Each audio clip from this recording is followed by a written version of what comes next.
Hello, this is Fear Dragon, and welcome to Breaking Out, the show about North American StarCraft 2 players. Every Friday and Saturday, we'll take a look at an up-and-coming North American player to learn more about their personality and their playstyle. Over 4 weeks, we'll take a look at 8 players before they participate in the Breakout Invitational for over $1,000. Let's learn a little bit about the next Breakout player.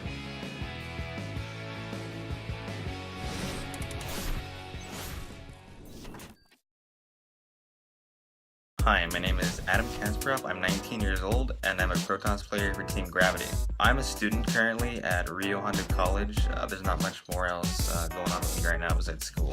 I've been a violin player for about 8 years. I started when I was in 6th grade in middle school. My play style is mostly being a little bit conservative and reactive, like paying attention to what my opponent does more so than I. So that way, once I have a good read of what my opponent is doing, I can react properly. Alright, so I recently won a SoCal LAN for 1K, so I'd like to say that's pretty good. And there are players like REM, Intense, SWS, Bubbles, people like that. They're pretty good, I'd say. So it's just a huge competitive outlet. Like there's other games like Counter-Strike and League of Legends, they all fit that description too, but StarCraft just fit it the most for me. I've probably been playing for about 2 or 3 years. Hopefully I'll be able to take all my skill and move forward with this Breaking Out competition and win it all. Thanks. Hello, ladies and gentlemen. Welcome to Breaking Out, the show about North American StarCraft 2 players that you need to know about. Today on the show, we're going to be welcoming our very special guest, the Protoss player himself, Adam Kasparov, also known as Trace. How you doing today, man? I'm doing pretty good. What about yourself?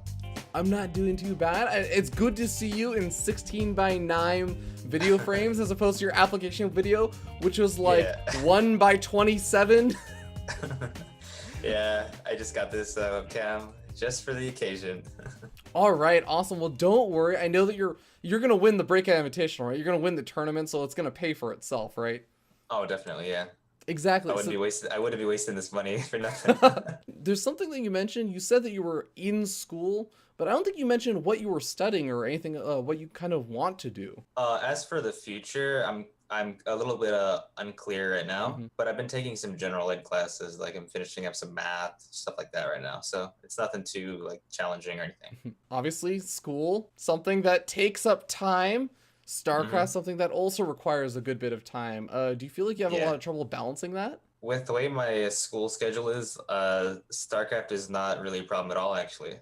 So I can pretty much play essentially whenever. How often would you say you get to practice? It sounds like you do get to practice a good bit then. I get to practice quite a bit, but maybe I don't spend a lot of time playing StarCraft. Like I'm not the type of person to grind out like hours and hours and hours. I play just as much as I need to, and then once I'm comfortable, I kind of like maybe there's some days I don't even touch the game, and I'm okay with that. Like that's okay for me. That's just how I play. Well, also, I want to hear a bit more about your actual Protoss versus Zerg, since we'll just jump into the matchups, man. So what exactly is PvZ to you right now? How are you playing this out? How are you feeling about the matchup? I like to basically play with little all-ins and just straight up macro. It kind of depends on the person I play. If I play like an NA player, maybe I'll know their styles more than like an EU player or something. It really depends on who I play, but I'll usually be going into like it'll be usually a gateway and then a gateway into 3-base play. So like I don't open up Nexus first. Maybe sometimes I'll do a Nexus first. Like if I'm playing a lesser player, in my opinion, a lesser player, maybe I go for like an 8-gate all in, but that's kind of like as far as I go with an all in. That's like the only one I usually do to just get the business done fast and quick. But otherwise, I just I go for the macro game. Do you feel like you limit yourself by not exploring other 2-base all-ins that Zerg players can just play greedy against you? I feel like it's not about not doing a lot of builds. Like even if I'm only doing a few builds, it's still reactive. I just try to take the game one at a time, despite who I'm playing against. You used a really cool word there that I think a lot of people use for Zerg players rather than Protoss players. Is reactive, right? Would you say that you're a pretty reactive player then? Yeah, that's pretty much. I would use that word for every matchup, I'd say. Except for PvP. Yeah. PvP, if you don't play like somewhat reactively, like what are you doing? I guess, right? Yeah. Like because PvP is like you have to open up a tech, and you're not always gonna have the counter. So it's a little bit luck based. How exactly does reactive Protoss play look like then? Okay, so since we were talking about PvZ, I'd have heavy sentries if I'm doing a macro base play. So that means I'll definitely have a lot of hallucinations to use. So the Phoenix I would send out the Phoenix, the hallucination. and then I'd scope out what they're doing, and then eventually I'll get a robotics facility, and then I'll just have a permanent scout, which will be the observer, and I can cycle between bases, and then basically I just want to make sure like what tech they're doing. They might like maybe sometimes a Zerg player might try to like fake me out if they see a Phoenix. They might like start a hive and then they'll cancel it or something if you leave. So you gotta always like be on top of it. So I would probably send out like 1 or 2 like every minute just to be sure, because if you scout like a spire, but then in like a minute or 2 and you haven't checked anything, and then you see swarm host, you're not in a good spot. Scouting is going to be very, very important for your playstyle, though. Yeah.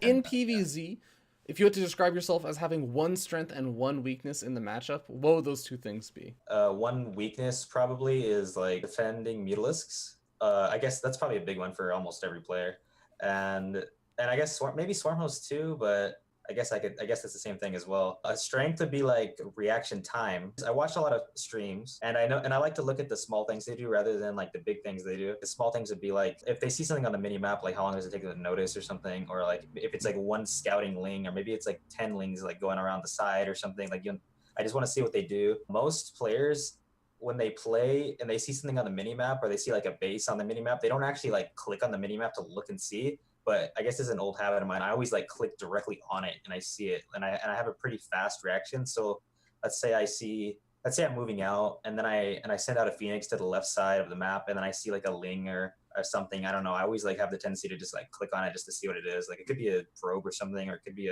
who knows what, it could be a drop or something. You never know what it could be. It sounds like you're not making a big effort to do what a lot of pros players are doing, which is varied up heavily, try and be as unpredictable as possible. You don't mind being predictable because you have a lot of faith in your own mechanics. Yeah, I would agree with what you said. I would not. I don't like to stray too much. Maybe if I'm playing somebody that I think is way better than me, I might get a little bit desperate or something like that. But I'm sure that happens with a lot of people as well. All right, well, I'm looking forward to seeing this example of the Protoss versus Zerg that you sent in. Do not go anywhere, ladies and gentlemen. We'll be right back.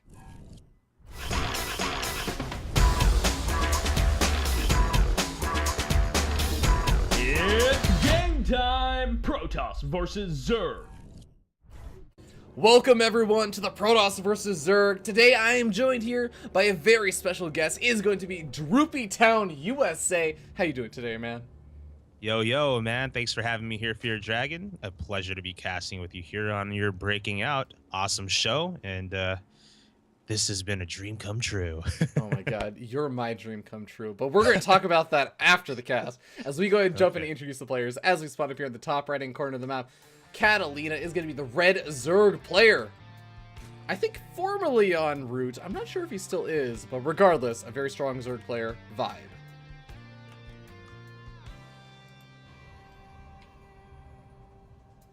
All right, and on the bottom right-hand side, also known as the 5 o'clock position. You know what the thing about that is? We're so used to looking at digital clocks now. I almost forgot where the hands go. Oh my god, me too. This is a real problem, ladies and gentlemen, okay? I actually cannot own an analog watch anymore because I forgot how to read time quickly. Like, it takes me an extra 3 or 4 seconds. Oh man, but you know what? This is great practice watching games on Catalina LE. So we do have the player in the 5 o'clock positions, the blue Protoss, and he is actually a teammate of mine. I'm on Team Gravity, as is this player.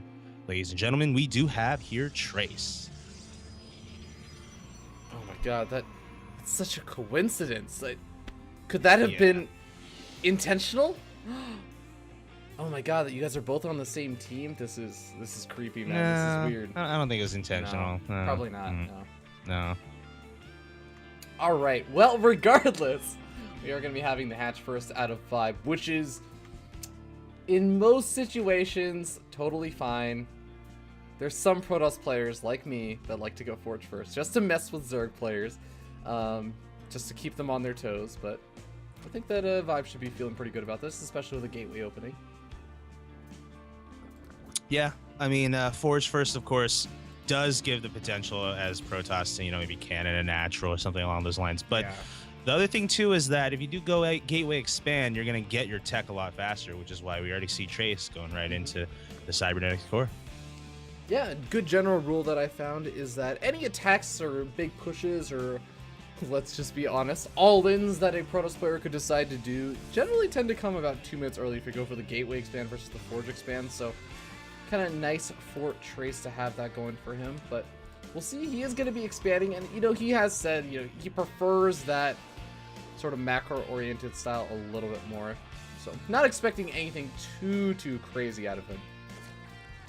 Yeah, and I mean, even if he were to just go ahead with a really aggressive 5 or 7 gate timing, well, going for that gateway expand makes that come a lot faster. I think pretty much those builds call for that as well. So yeah, exactly. But for now, we still just have one gas geyser for Trace. Gonna be interested in seeing when he decides to take his next gas geyser. Grabbing that second one for now, that's totally fine. The big question is gonna be that third and fourth gas geyser, or if he even decides to take them, because there are a lot of really sick gateway all-ins that you can do with just those 2 gas geysers. Make a lot of zealots, and I guess already right now we're kind of seeing sort of the lack of gateways being thrown down from Trace, which is also a tell. He's not going for that kind of early 4-gate aggression or 3-gate aggression that some Protoss players like to do. Yeah, I mean, this would be the time to start putting those down if that was the case. And the Chrono also isn't being used on the Warp Gates, just being thrown down on the Nexus to crank out some more of those probes. Although that said, we are seeing a couple more gateways being thrown down here at the wall. So Trace may round this out into a gateway opener. We'll see. But as far as things go for Vibe back at home, he's just droning to his heart's content here. He's also gone ahead and hasn't just skipped gas, really. That's kind of what he's done. He is mining that gas right now. Yeah. So skip speed, mining gas with a natural, which is kind of interesting. Not usually the place where you end up seeing it being mined. Yeah. But yeah, finally he's starting up that speed. We'll see exactly how Trace reacts to this, because he has seen the third expansion go down. This is pretty okay time for a gas opening, to have a third expansion go down, but going for the creep tumor. Wow, he actually Gets it. gets the cancel, actually, at least. Nice control there from Vibe. Yes, that is good. I mean, losing that creep tumor is such a pain. You know, you spend that 25 energy very early on to get out an extra tumor. And if you lose it, that really sucks. So yeah, with Vibe canceling it, that's actually pretty clutch by him. Yeah, pretty well done. Regardless, we do finally have Warp Gate technology finishing up. Couple Zerglings going to be scouting out, seeing the gateways over at the front. But, I don't know. We only have 3 gateways, I think, right now, right? 2 Warp Gates, getting a third up. So, no real room for a heavy aggression coming out of Trace. I almost feel like this is kind of getting ready for maybe a third expansion while he does some light pressure. Yeah, maybe see if he can even so much as deny the third base from Vibe, right? Which would be obviously the dream scenario for Trace. But I think mostly he is expecting just to maybe force out a lot of units, make sure Vibe doesn't just go droning like crazy with the larva he has. And then that alone will make Trace pretty happy. Yeah, and you can kind of tell this is sort of like light commitments to pressure. He even gets an Overlord for his troubles, but he doesn't have a backup like proxy pylon or anything. He's not going to be able to warp in reinforcements. He's basically just going to try and see what damage he can do over here, and he may even just decide to recall over here as Zerglings do get the full surround. Yeah, full surround, almost getting that sentry, but it did just slip away in the nick of time. Well, Hallucinate Phoenix going to have a short scout path, as he did actually make that right before moving on in and recalling out. But he ends up seeing the Roach Warren, sees that... I don't actually think he saw the Infestation Pit, but hold that thought. We do have some Zerglings sitting over the third, trying to get a cancel off. I'm not sure if they're going to be able to manage anything, though. Yeah, they did force a cancel on the gateway, a couple of those cannons also, but for the most part, not much lost by Trace there. His Nexus still alive and kicking, about to finish up. And Trace still looking to see when he is going to get some tech here. He does have a Twilight Council finishing up, but I don't see a Robo follow-up yet. So perhaps Trace may choose to be committing on gateway units for a little bit longer, perhaps Link Stalker. Yeah, this has been a relative... I mean, he did light bits of pressure, Trace did anyways, but for the most part, it's been a relatively kind of calm game. Not a whole lot has happened. 14 Zerg... I gotta say, though, Trace is actually sitting at perfect... Actually, no, is it perfect? It says units lost 0. But there's 1 unit lost in the units lost tab. I don't know what that's about. Is that... Maybe it's a structure? Like a pylon got killed or something? But it's 187. That means that there was a cancel. If there's an odd There was number, a cancel. there was a cancel on Yes. something, but Yeah, has to be. yeah. Well, Well, I see regardless- swarm hosts. Swarm host, Fear yeah. Dragon. Yeah. So. This could be a bit problematic. I mean, especially look at, we were talking about creep spread earlier on the game. Look at the creep spread now. This is actually going to be a bit of a problem, especially when you start getting swarmos involved. It becomes harder and harder to push into your opponent, and especially harder and harder to push into your opponent's swarm host, which is what you really want to be able to get to. So Trace might kind of have a bit of trouble if he's just waiting around for +2 Blink Stalkers and everything. I don't know. I feel like he's going to have to do some kind of aggression soon. What do you think? Well, I certainly don't think that having gateway units is going to be the right answer for dealing with Swarmos, right? You're going to need some kind of tier 2, even tier 3, actually tier 3 tech to be exact, whether it's Tempest or Colossus, right? So I suppose at some point Trace is going to get that because he does have his Robo finished up right now. But now he sees the Locust, so he should be in the realization that, well, it's time for some of that tier 3.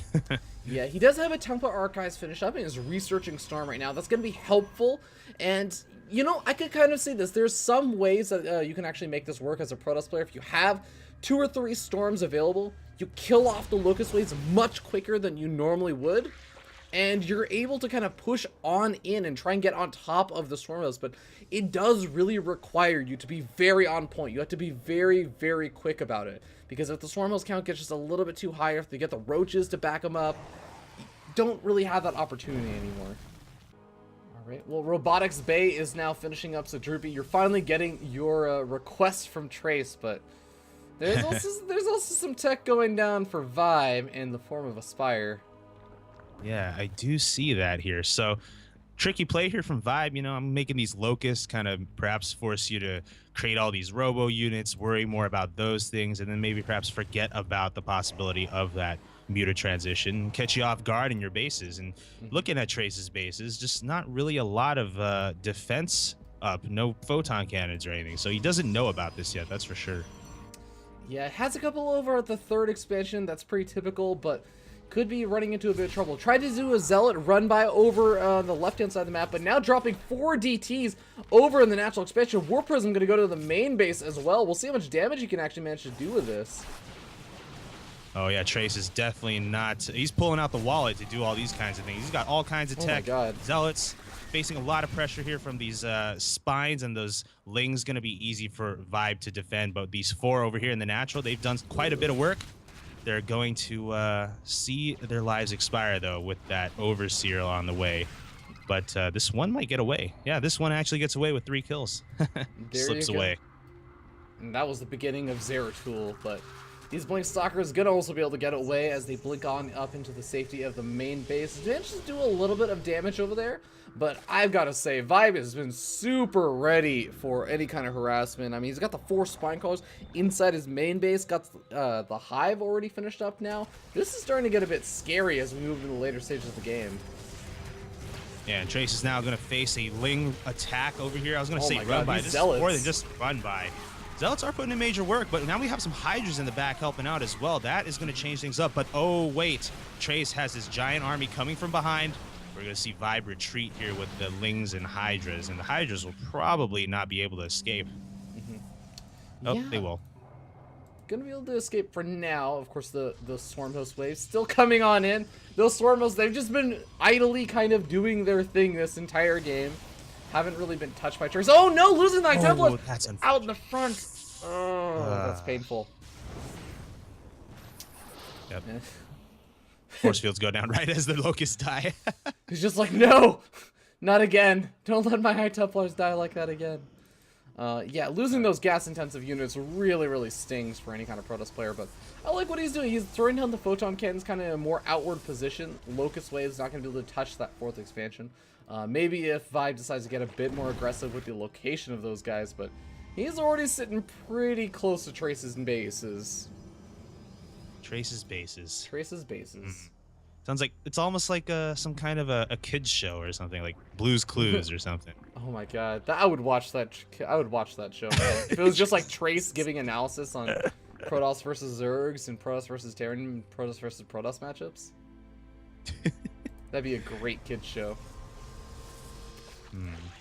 Oh, Well, looks like Trace is gonna try to avoid those locusts as best as he can, clear out some creep, because Vibe's creep spread is really just reached all ends of this map here. yeah, it's kind of a bit ridiculous right now, but I like specifically what Trace did. He saw that there was the entire army dealing with the DT over on the left-hand side of the map, so he moves into the right-hand side and tries to clean up some of this creep. He's still got to deal with the locust, but does he actually have them? Oh, the mothership is over there, but it's not actually on top of the army. He's not going to be able to easily recall back to this fort. Yeah, and that's a problem because all these cannons just die, but there are DTs here though, and without detection, those lings are going to be sure to fall, and we're not going to see economic damage done here at least. Yeah, DT Zealot run by at the amazing. top, Yeah. running right into an army of Hydras, and that's not going to be difficult for Hydras to deal with on creep. Yeah, this game has been very interesting because it's been really back and forth in terms of the harassment. They both keep trying to get damage done, but neither of them are quite able to do it. But at the end of the day, we end up seeing Trace sort of just up a little bit in supply. He's not exactly doing amazing in his upgrade count, but losing some of the sentries, I guess not exactly the worst thing in the world at this stage in the game. You kind of want to be trading those out anyways, but keeping a couple alive, still nice for the hallucination, just to scout out where your opponent is. Indeed. And right now we are seeing Vibe start pumping out those +3 upgrades. Both kinds of attack actually, melee and ranged. So he's pulling out all the stops here. These locusts are continuing to just wear away at Trace's army bit by bit. And the nice thing about this creep spread is that Vibe is able to redirect the locusts to wherever the army is because he always knows where Trace's army is. Yeah, and you know, the Zealot harassment in the main or in the natural expansion of Vibe tries to get some damage on it, kills off some of the spine crawlers and static defense, but Vibe is just so prepared for it. There's not a whole lot that he can do with that warpers harassment. He's trying to warp in a lot more Zealots over in the main base, but you know, with just a little bit of army reinforcement, I think that he still may be able to handle that. Oh my gosh, over here on the 2 o'clock position, Trace was thinking of recalling, I would have to think, but the yoink from the Vipers just pulled away that mothership first, and that basically eliminated the possibility of Trace being able to escape. But he's gonna fight here some more locusts, watch a few more units die every single time he has to engage this locust, and it's free for Vibe to do that. So Yeah. I think Trace wants to get out of there ASAP. Yeah, he's finally been able to clean up a little bit more of that creep spread, and he's going to be trying to move in to the left-hand side of the map with a warp prism again. But Vibe did catch a glimpse of it with his overlord. Oh my! Don't even look at the 4th expansion of 5. He is That just is a lot defended. of spines. This is what I would call a defense. That's a lot of noodles moving around, but Trace is undeterred. He's warping in more zealots here. He's like, I don't care that you have all these. I don't care that you have 1 spine for every zealot. I'm gonna warp in some more. God. If I eventually kill off every single spine crawler after wasting about 3,000 minerals, I will then be able to assault the drones if the army doesn't come in time. But oh no, the Hydras are here. There goes the warp prism. God, Vibe does not mess around with Protoss harassment when he goes Swarm Host, man. No, and the Swarm Host, even if it's not, I mean, it's just sitting here all the way at his side of the map for like, what, 15 minutes now or something? And God, he's building more. But the thing is, and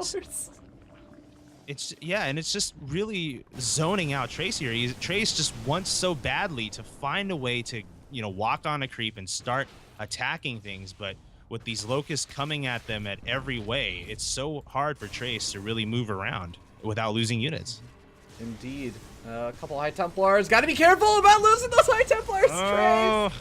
Loses another 4 High Templars for the Locust. Oh no, don't want to be trading those guys out of...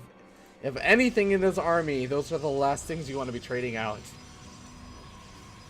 Oh. Yeah. Well, Infestors Trace in is this. still on a... Infestors, that's a lot of infestors. Good energy on them too. Yeah. But I like the transition coming out from Trace. Got +1 air weapons being chrono boosted out. Getting up to some of those remaining armor upgrades. But Stargate's going to be pumping out those Void Rays. Yeah, I mean, Trace, there's really nothing he can do at this point. He just has to keep buying himself time until he can get out more Colossus. I mean, he has been steadily increasing that Colossus count. And then, like you mentioned, the transition Oh, speaking of buying time, that's what Vibe is doing over here, taking out a lot of probes at this 4th base, and Trace not in a position to defend it at all. Oh my god. Practically just going to let it fall.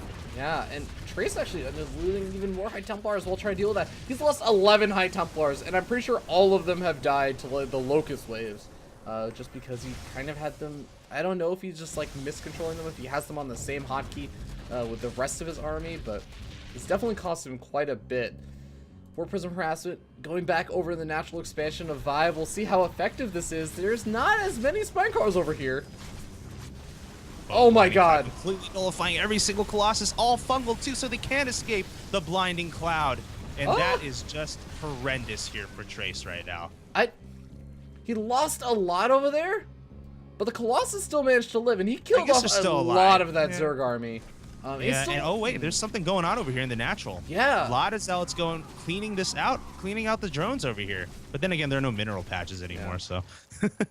Yeah, I don't know if he killed so many drones, but he's going to kill the Roach Horde, which is kind of nice. I mean, killing off tech structures is nice if Vibe doesn't notice. That sounds kind of bad to say, but like if Vibe doesn't notice the tech structures going down, you can actually get into a decent position where your opponent loses their army and they're like, okay, time to remax on wait, where's my Roach Horde? And you just kind of move in and start killing off bases. Yeah, or if Vibe just never planned to make that tech unit again, then, well, it doesn't matter, right? Oh, man, but here come in the Zerglings, here come in the Hydralisks, at the same time the Army of Trace trying to deal with those Swarm Host waves. He's going to be able to clean this up and save his Nexus! Okay. 200 health left over. That Nexus is going to be very vulnerable. Yeah, definitely it is very vulnerable here.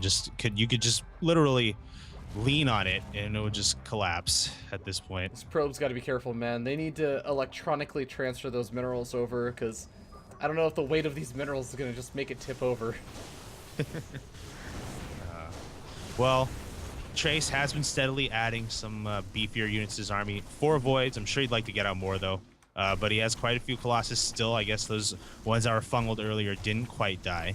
Yeah. We're having another Zealot run by here over in the top left. Zealots are going to be able to clean out a hatchery from Vibe, so good pickup there from Vibe, or from Trace. Yeah, Vibe has been a lot more cost efficient, but I mean, he's starting to run a little bit low on money as well. In fact, he's only mining off of that one Spine Crawler defended base. It's going to be a very safe expansion for a bit, but first he's got to deal with this big army. A lot of feedbacks going down, a lot of storms going down as well. The Corruptor's now going after the Colossus, but the Void Raiders should be able to do a little bit of damage as well as those storms. Oh, those storms have weakened those Corruptors so much, and there's only just a handful of them. Not only 2, now 1, and suddenly Trace is the only person with an army standing in this vicinity. He's finally going to be able to move in and just break that Swarm Host contain. My gosh. God. Where's the remax from Vibe? Vibe making Zerglings right now. What on earth is going on? He had 21 larvae. He spent it all now, so he doesn't have any more larvae to make units, but he's up against Archons. He's up against Colossus. Hell, he's up against Storms. I don't know if Zerglings are really going to help him out in this situation. Wow, this is actually pretty damn amazing here. I mean, Trace has just kind of worn down Vibe, and Vibe right now. Yeah, I don't really know what to say. I'm not sure how much I agree with the decision to make Zerglings in this situation. I mean, he did have tech for Hydralis, he had tech for his Spire, he had a ton of other options, I feel. Yeah, and now he's just sitting on over 5,000 resources, an equal amount really of minerals and gas, and he can't do anything with it. And he's just watching every single building get massacred right now by Trace's army.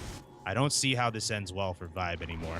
Well, he does have an Ultralisk Cavern and a Spire started up before that Hive tech went down. So with all these Spine Crawlers, he can buy himself a lot of time, but you got to also remember, Trace is literally almost not mining. He has a mineral patch in his 3rd and his natural. I guess he has a couple more mineral patches left over in his main base. Like, he's just not mining from at all, but maybe he can win this in sort of a weird base trade situation. Buy a lot of time with these Spine Crawlers, and if he can get up the Ultralisk, I mean, he can make actually a pretty decent number.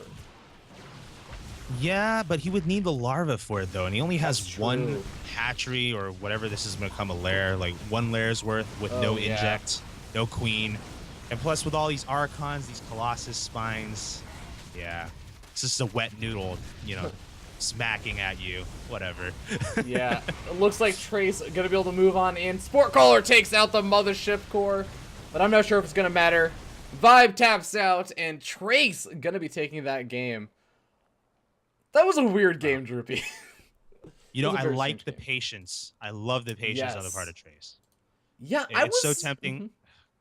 It's Yeah. just tempting when you see a bunch of swarm hosts and you just get frustrated. Like, oh, I'm continuously losing my high Templars to these locusts. I just want to YOLO and A move and then really throw away the game. Oh But my Trace just bit his time, got out more Colossus while he was keeping those locusts honest, and he persevered. Yeah, I think that's actually one of the best ways to describe it, because there were times where I was trying to put myself in Trace's shoes, and I was like, he's got to push out right now, right? Like, you have to remember, he was on a gateway army when those locusts and the swarm hosts were popping out, and we were saying, like, oh, you know, you've got to push out. You don't have Colossus or anything coming out. But he was just so patient. The creep spread was just getting ridiculous, but he was very patient about it. Just kept trying to poke wherever he could, do what damage he could, and eventually he was able to get up that strong army that was able to push in for the win. But, ladies and gentlemen, we're going to be going back to the interview. Don't go anywhere.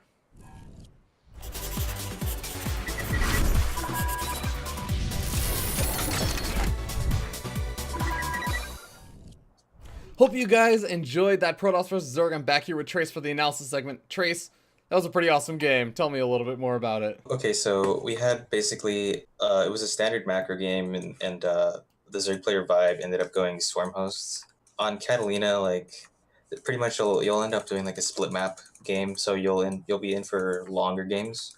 So one of the main points I want to talk about is the importance of harassing. So I have a warp prism on the right side of the map over here, and in a few seconds I'm going to start warping in.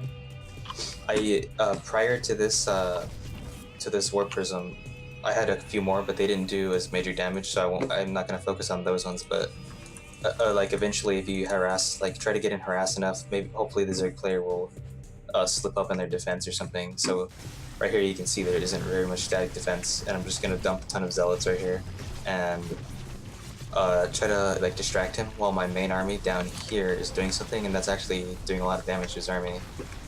So I kind of took out a lot of gas units there, but his swarm hosts are still there, so I can't really push. But the zealots are doing a lot of work at the main base. So hopefully I'm gonna get some tech snipe here. And my warp prism ended up dying, but there will be more being remade soon, and then I'll just keep going back in with that. So eventually, if you do this right, if you do the main army push and the warp prism harass enough, you'll start whittling them down, as opposed to having a Protoss player just sit there and have the swarm host whittle you down. So you're kind of turning it back on them.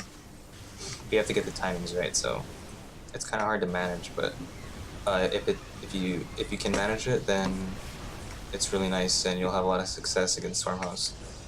Yeah, I know that one thing a lot of Protoss players kind of struggle with in the swarm host like harassment is figuring out what to target. So I know you mentioned targeting tech structures. Is that generally what you try and go for? Because I know there are like some Protoss players who are like, I'm gonna kill off the drones, I'm gonna kill off the hatcheries. Like, how do you make that decision?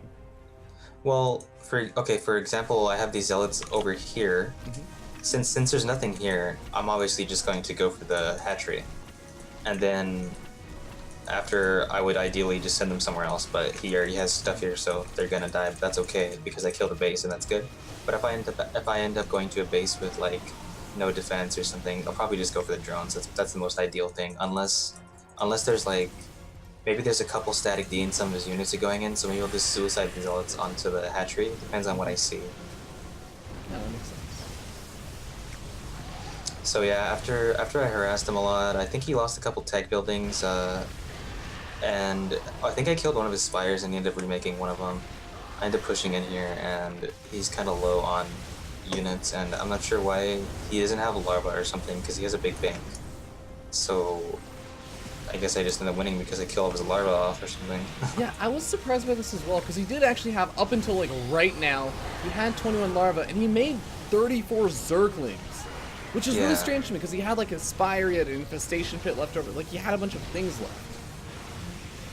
Yeah, but if you went Mutalisk isn't a good choice. Yeah. And more swarm hosts wouldn't be a good choice because you just lost all of the ones that I just were stepping on right there. So I think the best thing would be Ultra, Hydras would get shredded Yeah. by Colossus, but even then, my army's just too big. So at this point, like, there's nothing he can do to come back unless I let him macro back up from his one base scenario. But that would never happen in this game because I just go in and kill him. Yeah, that makes sense. And even if he threw down, because he didn't have an Ultra's Cavern actually at that point, so even if he did try and throw it down, like, for example, now, he doesn't have Yeah, a right larva now. at this point, so it makes sense. Yeah, but that's all there is to it this game. You just gotta remember the importance of harassing against Stormhost players. If you don't harass, your chances of beating it will be very minimal. All right, well, with that being said, thank you very much, Trace. We're going to be going back to the interview segment. Don't go anywhere, ladies and gentlemen. We will be right back.